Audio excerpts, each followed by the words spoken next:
Tere! Vaatame, kuidas kasutada rakendust Google Meet kooli Google'i kontoga.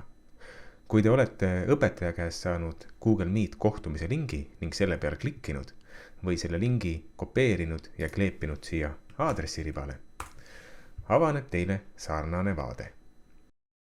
Kui te ei näe siin üleval paremas nurgas enda nime, siis tähendab, et hetkel te ei ole veel Google'i kontoga sisse loginud.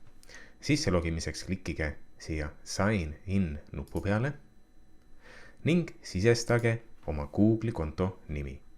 Minul on see näiteks peeter.paan@opilane.ramkool.ee. Vajutage nupule Next ning sisestage oma salasõna.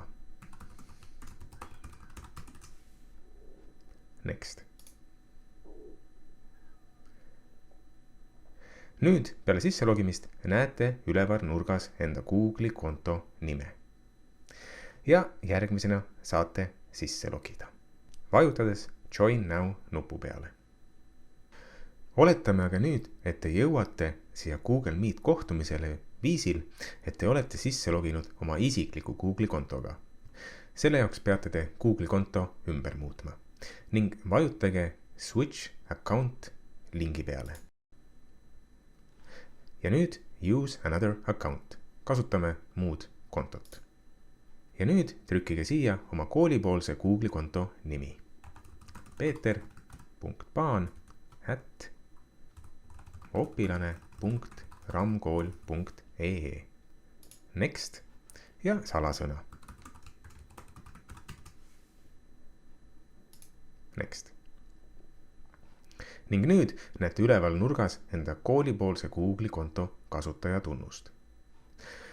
Kui te olete juba varasemalt oma koolikontoga sisse loginud ning ka selle konto brauserisse meelde jätnud, siis kontode vahetamine enam nii aeganõudev protsess ei ole ning saate vajutada lihtsalt Switch Account, vahetame kontot ning klikkida selle konto peale, mida te soovite kasutada.